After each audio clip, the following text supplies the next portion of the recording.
Hello students, एक बार फिर स्वागत आप सभी का आपके अपने YouTube channel smart study classes पर। तो स्टूडेंट, आप सभी को पता है कि पी ब्लॉक केमिस्ट्री हमारा चल रहा है और पी ब्लॉक में हैलोजन परिवार तक हमारा कंप्लीट हो चुका है। आज स्टूडेंट हम शून्य वर्ग के जो तत्व है वो स्टार्ट करने वाले हैं। तो आज की वीडियो इंपॉर्टेंट है, लास्ट तक देखना, स्किप मत करना। गलत बात है वीडियो को बीच में छोड़ देते हो, पूरा देखा करो, तभी आपका पूरा कॉन्सेप्ट क्लियर होगा। ठीक है, तो स्टूडेंट को ये जो मैं बताने वाला हूँ ना आज, ये बहुत ज़्यादा इंपॉर्टेंट है। क्वेश्चन देखो बोर्ड परीक्षा में कैसे पूछा जाता है। आप सभी को पता है कि पी ब्लॉक में आपके सिलेबस में है, ठीक है ना, केवल 4 वर्ग हैं। नाइट्रोजन परिवार है, ऑक्सीजन, हैलोजन एंड शून्य, ये 4 वर्ग हैं जो कि आपके सिलेबस में है। तो ये जो क्वेश्चन पूछा जाता है ये सभी वर्ग से रिलेटेड है। कैसे पूछा जाएगा? इलेक्ट्रॉनिक विन्यास के आधार पर, इलेक्ट्रॉनिक विन्यास के आधार पर आवर्त सारणी में, आवर्त सारणी में शून्य वर्ग, देखो शून्य वर्ग की जगह वो नाइट्रोजन परिवार कह सकता है, ऑक्सीजन परिवार कह सकता है, हैलोजन परिवार कह सकता है। नाइट्रोजन परिवार की जगह वो कह सकता है NPAS ऐसे करके दे सकता है, ऑक्सीजन की जगह OSSE ऐसे करके दे सकता है, और हैलोजन है तो FClBr इस तरीके से भी दे सकता है। तो इलेक्ट्रॉनिक विन्यास के आधार पर आवर्त सारणी में शून्य वर्ग की जगह भी क्या कह सकता है? हीलियम, नियोन, आर्गन ऐसे करके दे सकता है, क्योंकि ये सभी शून्य वर्ग के एलिमेंट्स हैं। तो इलेक्ट्रॉनिक विन्यास के आधार पर आवर्त सारणी में शून्य वर्ग के तत्वों की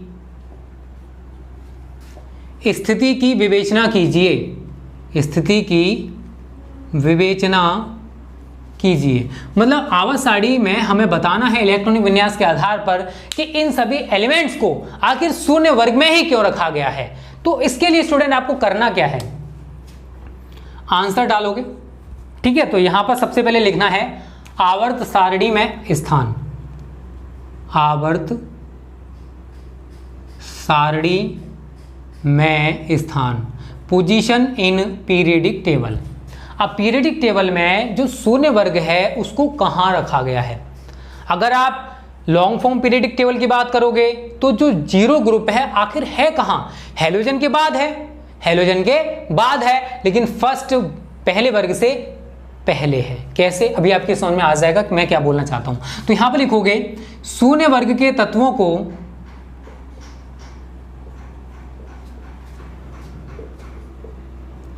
आवर्त सारणी में, आवर्त सारणी में हैलोजन परिवार के बाद, हैलोजन परिवार आप सभी जानते हो हैलोजन परिवार क्या है? 17वां वर्ग है, 17वें वर्ग, या फिर हम कह सकते हैं 7th ग्रुप, क्योंकि अगर आवर्त सारणी मैंडलीफ की है तो 7th ग्रुप होगा, और अगर दीर्घाकार आवर्त सारणी है तो 17वां वर्ग होगा। आप सभी जानते हो, नहीं जानते तो अभी समझ में आ जाएगा। आवर्त सारणी में हैलोजन परिवार के बाद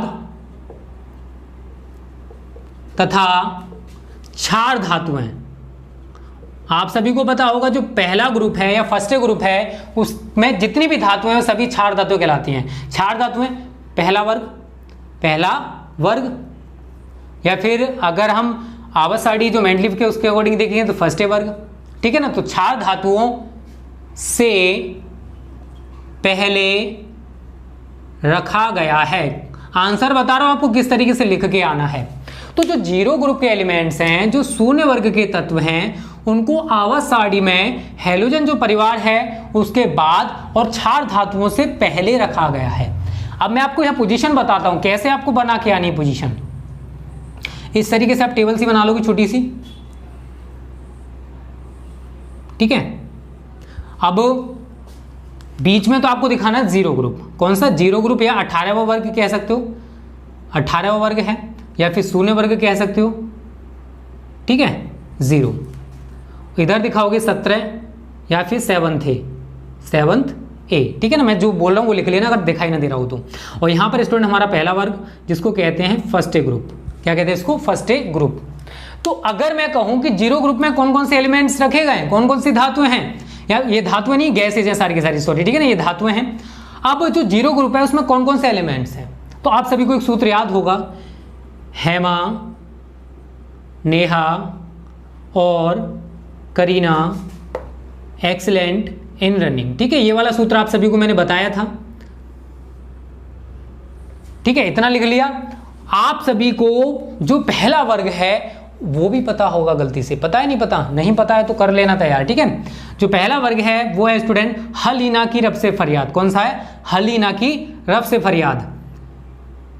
ली यहां से ले लो, ठीक है ना, इसको ये थोड़ा सा और टॉप से दिखा सकते हो, दिखाना चाहते हो तो मैं इसको थोड़ा सा नीचे ले लेता हूँ।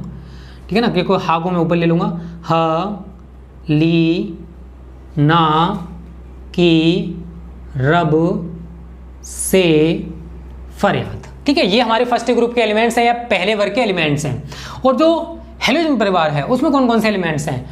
तो ये है स्टूडेंट, देखो हाइड्रोजन इसमें अपवाद स्वरूप है, हाइड्रोजन को 2 स्थानों पर रखा गया हुआ स्टडी में, अगर आपने पढ़ा होगा तो। फिर कल बरसे इंस्पेक्टर आंटी पर।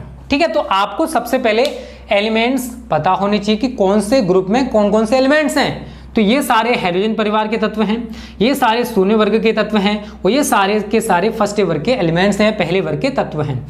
फिर बात आती है कि इनके एटॉमिक नंबर क्या है, क्योंकि हमें एटॉमिक नंबर भी तो पता होने चाहिए ना, बिना एटॉमिक नंबर के तो कुछ नहीं हो सकता है। तो आपको एटॉमिक नंबर भी स्टूडेंट पता होने चाहिए। ठीक है, बिना एटॉमिक नंबर के कुछ नहीं होने वाला। तो एटॉमिक नंबर आपको देखो सभी को गलती से पता ही होगा कि हाइड्रोजन का तो 1 होता है, सभी जानते होंगे। हीलियम का आप सभी जानते हो 2 होता है, इतना तो पता है। लिथियम का भी शायद पता होगा 3 होता है। इतना पता कर लिया ना, बहुत है। इतना पता कर लिया तो बहुत है। उसके बाद आपको एक सीक्वेंस या फॉर्मूला ऐड करना है यहाँ से यहाँ तक, तो आपको पता चल गया। तो अब आपको करना है +8। क्या करना है? +8, मतलब 2 में 8 जोड़ दो, कितना आएगा? 10। फिर +8, ये सभी में लागू होगा, इसमें भी लागू होगा, इसमें भी लागू होगा, इसमें भी लागू होगा। +8 करोगे तो 10 में 8 जोड़ोगे, कितना हो गया? 18। कितना हो गया स्टूडेंट? 18। फिर +18, फिर 18 जोड़ दो, 18 में 18 जोड़ोगे कितना आएगा? 36 +18, फिर 18 जोड़ दो तो 36 में 18 जोड़ो, कितना आ गया? 54। फिर +32 करोगे। तो आपको इनके एटॉमिक नंबर भी याद नहीं करने, बहुत सारे बच्चों को कंफ्यूजन रहता है। तो आप बस ये वाला सूत्र याद रख लो, 2 बार +8, 2 बार +18 और 1 बार +32, बस सभी के बन जाएंगे। रटना पड़ेगा क्या यार? नहीं रटना है, हमसे तैयारी करो, नहीं रटना पड़ेगा। 86। उसके बाद आप क्या करोगे? देखो ये फॉर्मूला आप पूरे में लगा सकते हो, नहीं तो स्टूडेंट 10 के बाद 11 आता है और 10 से पहले 9 आता है, 18 से पहले 17 आता है, 18 के बाद 19 आता है, 36 से पहले 35 आता है और 36 के बाद 37 आता है, 54 से पहले 53 आता है, 54 के बाद 55 आता है। नहीं तो आप इस फॉर्मूले को लगा लेना, सेम चीज निकल के आएगी। 86 से पहले 85 आता है और 86 के बाद 87 आता है। तो ये सभी स्टूडेंट हमारा क्या हो जाएगा? हमने आवर्त सारणी में पोजीशन बता दी शून्य वर्ग के एलिमेंट्स की, जो शून्य वर्ग के तत्व हैं, आखिर इनको हैलोजन परिवार के बाद और पहले वर्ग से पहले क्यों रखा गया है। समझ में आ गया? आप सीक्वेंस देख रहे हो सभी का, 9, 10, 11, 17, 18, 19, 35, 36, 37, 53, 54, 55 सभी सीक्वेंस से आ रहे हैं। तो हम कह सकते हैं कि 0 ग्रुप को इनके बाद और इनसे पहले रखना सही है, क्योंकि सारी चीजें सीक्वेंस में मिल रही हैं। इतना क्लियर हो गया?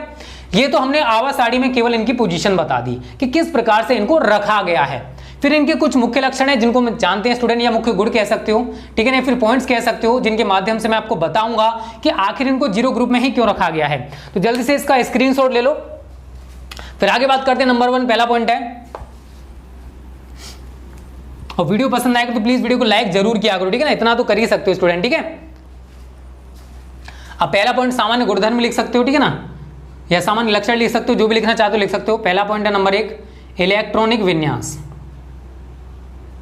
इलेक्ट्रॉनिक कॉन्फ़िगरेशन, इलेक्ट्रॉनिक विन्यास, इंग्लिश में कहते हैं इलेक्ट्रॉनिक कॉन्फ़िगरेशन। तो यहां लिखोगे इन सभी तत्वों के, इन सभी तत्वों के बाह्य कोश का इलेक्ट्रॉनिक विन्यास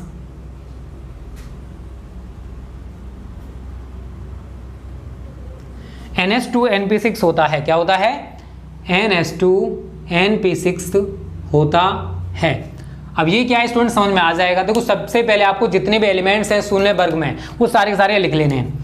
हेमा, नेहा और करीना एक्सलेंट इन रनिंग। इसका केवल हीलियम अपवाद है स्टूडेंट, क्योंकि इसमें इसका जो अष्टक है वो 2 इलेक्ट्रॉन्स पर पूरा हो जाता है, ठीक है, केवल ये अपवाद होगा हीलियम। अब इसका इलेक्ट्रॉन विन्यास आप सभी को एटॉमिक नंबर पता है, 2, 10, 18, 36, 54, 86। इलेक्ट्रॉनिक विन्यास करना तो स्टूडेंट आप आबाव के नियमानुसार कर सकते हो, जो कि आपने फर्स्ट ईयर में पढ़ा होगा। बहुत सारे बच्चों को दिक्कत रहती है, सर आप तो इलेक्ट्रॉनिक विन्यास जानते हो तो आप कर देते हो। तो स्टूडेंट देखो फर्स्ट ईयर में आपने ऑफ-बाउस लॉ पढ़ा है, उसके अकॉर्डिंग आप इलेक्ट्रॉनिक विन्यास आसानी से कर सकते हो। 1s2 2s2 2p6 ऐसे करके पूरा सीक्वेंस याद कर लो, ठीक है। इसका एटॉमिक नंबर 2 है तो 1s2 क्या हो जाएगा, 1s2। तो इसका जो अष्टक है वो केवल 2 इलेक्ट्रॉन पर पूरा हो जाता है, क्योंकि पहली कक्षा में 2 इलेक्ट्रॉन से ज्यादा नहीं हो सकते बोर-बरी इलेक्ट्रॉन वितरण योजना के अनुसार। फिर Ne का करोगे तो 1s2 2s2 2p6, गिन लो जरा, 2 और 2 4 और 6 10, क्लियर है। तो इसकी बाह्य कक्षा में आपने कितने इलेक्ट्रॉन्स देखे, केवल 2। इसकी बाह्य कक्षा में कितने, पहली कक्षा में कितने हैं 2, और दूसरी में कितने, 2 और 6 8, ठीक है। तो ऐसे आप लिख सकते हो, ये भी इलेक्ट्रॉन विन्यास है और ये भी इलेक्ट्रॉन विन्यास है। आर्गन का करोगे 1s2 2s2 2p6 3s2 3p6, ठीक है। एक बार काउंट कर लो कितने हो गए, 2 और 2 4 और 6 10 और 2 12 और 6 18, क्लियर है। 18 का ही हमें करना है। और कोमा जो बच्चे लगाते थे जगह जगह, यहाँ कोमा ऐसे कोमा नहीं लगा जाता, यहाँ पर कक्षा खत्म होती है वहां पर हम कोमा लगाते हैं, लास्ट में तो कोमा लगा नहीं सकते क्योंकि इसके बाद तो आगे कक्षा है ही नहीं कोई। फिर करो 36 का 1s2 2s2 2p6 3s2 3p6 3d10 4s2 4p6, एक बार काउंट कर लो, 2 और 2 4 और 6 10 और 2 12 और 6 18 और 10 28 और 2 30 और 6 36, 36 का ही तुम्हें करना था। देखो 4s2 4p6 आ गया। तो सभी का इलेक्ट्रॉन विन्यास आप देख रहे हो, इसका भी समान है, इसका भी समान है, केवल n का मान चेंज हो रहा है। n क्या होती है, हमारी कक्षा की संख्या। तो n पहले 2 थी तो 2 से आगे बढ़ के 3 आएगी, फिर 4 आएगी। तो सभी का इलेक्ट्रॉनिक विन्यास आप देख रहे हो बाह्य कोश का कैसा है, समान है। अगर आप जीनोन का करोगे 1s2 2s2 2p6 3s2 3p6 3d10 4s2 4p6 4d10 5s2 5p6, ये भी सेम आ गया। काउंट करके देख लो यार, मैं ये नहीं कह रहा कि मैंने जो लिखा है बस सही है। 2 और 2 4 और 6 10 और 2 12 और 6 18 और 10 28 और 2 30 और 6 36 और 10 46 और 2 48 और 6 54 का ही तुम्हें करना था। रेडॉन का स्टूडेंट आप करके देख सकते हो, सेम इसी तरीके से प्रोसेस आपको अपनाना है। 1s2 2s2 2p6 3s2 3p6 3d10 4s2 4p6 4d10 4f14, क्योंकि आप सभी को पता है कि 57 से 71 तक हमारे कौन से होते हैं, लेंथेनाइट श्रेणी के तत्व जिनमें अंतिम इलेक्ट्रॉन f ब्लॉक में जाता है या f उपकोष में जाता है, ठीक है। तो इसलिए यहां पर 4f14, उसके बाद 5s2 5p6 5d10 6s2 6p6, आप काउंट करके देख सकते हो। टोटल अगर आपको दिखाई ना दे रहा हो तो जैसे मैंने बोला स्टूडेंट वैसे ही आपको लिखना है, काउंट करके देख लेना, आपका 86 ही आएगा। अगर हम सभी को देखें, सभी में देखें तो बाह्य कोश का इलेक्ट्रॉन विन्यास सभी का सेम आ रहा है। इसका देखो चाहे इसका देखो चाहे इसका देखो चाहे इसका देखो चाहे इसका देखो, तो हमें एक चीज यहां से पता पड़ गई कि इन सभी तत्वों को एक ही वर्ग में रखा जाना सही है, क्योंकि सभी के बाह्य कोश का इलेक्ट्रॉन विन्यास एक जैसा है। पहला पॉइंट हमारा क्लियर हो चुका है, जल्दी से इसका स्क्रीनशॉट ले लो, फिर आगे बात करते हैं अगले पॉइंट्स की।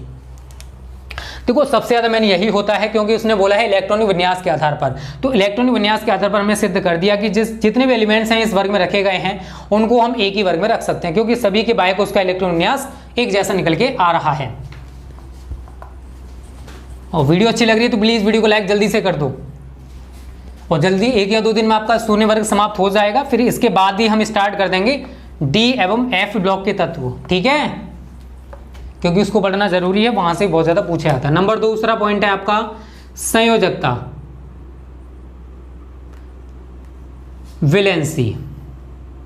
तो देखो इस वर्ग के तत्वों की जो संयोजकता स्टूडेंट वो शून्य होती है, क्योंकि इनका जो अष्टक है वो पहले से ही कैसा होता है, पूरा होता है। तो लिखोगे इस वर्ग के सभी तत्वों की संयोजकता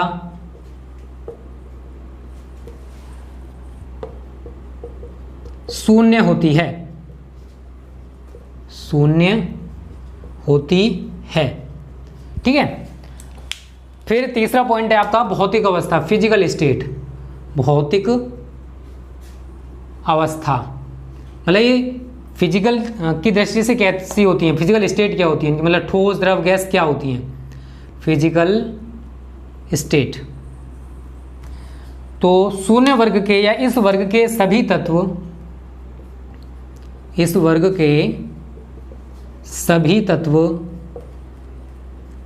रंगहीन, स्वादहीन गैस हैं। तो जितनी भी गैसेस हैं, सभी के सभी कैसे हैं, एलिमेंट्स, वो गैस हैं। तो इस वर्ग के सभी तत्व स्टूडेंट, चाहे हीलियम ले लो, नियोन ले लो, कोई सी ले लो, सभी के सभी गैसेस हैं जो कि रंगहीन होती हैं और स्वादहीन होती हैं। ठीक है, चौथा पॉइंट है स्टूडेंट आपका आयनन विभव, आयनन विभव, आयनाइजेशन पोटेंशियल इंग्लिश में लिख सकते हो। तो स्टूडेंट देखो, इस वर्ग के जितने भी एलिमेंट्स हैं सभी का स्टेप पूरा होता है।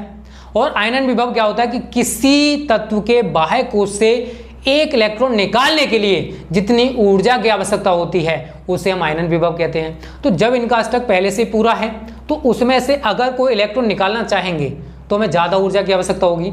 इसी वजह से अगर हम इनसे एक इलेक्ट्रॉन निकालना चाहते हैं तो हमें सबसे ज़्यादा एनर्जी की जरूरत पड़ती है। इसी वजह से अपने आवर्त में सबसे ज़्यादा आयनन विभव शून्य वर्ग के तत्वों का होता है। तो यही लिखोगे, शून्य वर्ग के तत्वों का, शून्य वर्ग के तत्वों का आयनन विभव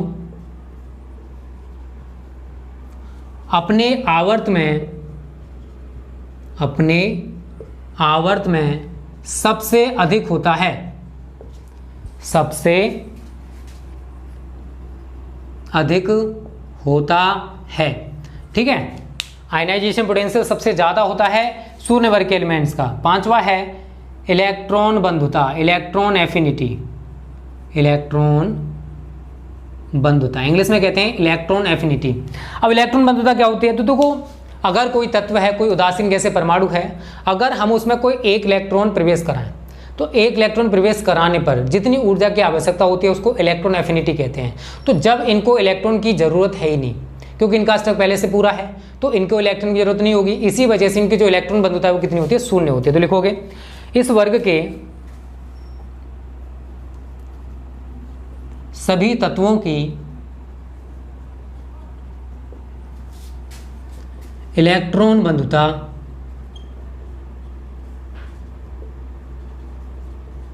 शून्य होती है। ठीक है, तो स्टूडेंट आप ये 4-5 पॉइंट्स लिख सकते हो और एक और पॉइंट लिखना चाहते हो तो लिख लेना यहाँ पर 5वां पॉइंट, निष्क्रिय प्रकृति। 5वां दोगे, छठा निष्क्रिय प्रकृति। इसमें क्या होता है कि इस वर्ग में जितनी भी गैसेज हैं वो किसी से क्रिया नहीं करती हैं, इसी वजह से इनको निष्क्रिय भी कहा जाता है क्योंकि जब इनको इलेक्ट्रॉन की जरूरत है ही नहीं तो किसी से क्रिया नहीं करती हैं।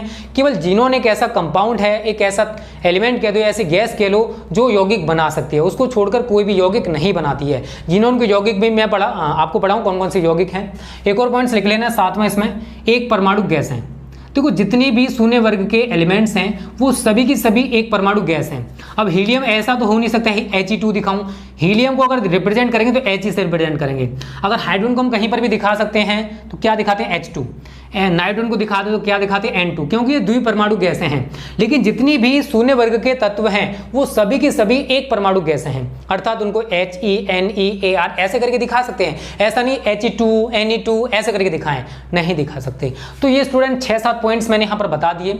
अगर इस तरीके से क्वेश्चन पूछा है तो आप इसी तरीके से पूरा का पूरा आंसर लिख के आओगे तो आपको पूरे के पूरे अंक मिल जाएंगे जितने नंबर का पूछा जाता है। और ये पूछा जरूर जाता है, आपको किसी ना किसी साइड में जरूर देखने को मिलेगा कि इलेक्ट्रॉन विन्यास के आधार पर आवर्त सारणी में शून्य वर्ग या नाइट्रोजन परिवार या ऑक्सीजन परिवार या हेलोजन परिवार के तत्वों की स्थिति की विवेचना कीजिए। और मैंने हर एक वर्ग का आपको सबसे पहले यही पढ़ा है क्योंकि मुझे पता है क्वेश्चन कितना ज्यादा रिपीटेड है, कितना ज्यादा पूछा जाता है। तो जल्दी से इसका स्क्रीनशॉट ले लो स्टूडेंट। तो आज की वीडियो को दोस्तों यहीं पे समाप्त करते हैं। उम्मीद करता हूं ये वीडियो आपको अच्छी लगी होगी। अच्छी लगी है ना, लाइक कर दो और वीडियो को ज्यादा से शेयर किया करो यार, अपने दोस्तों तक इस वीडियो को पहुंचाया करो। ओके, थैंक यू, जय हिंद, जय भारत।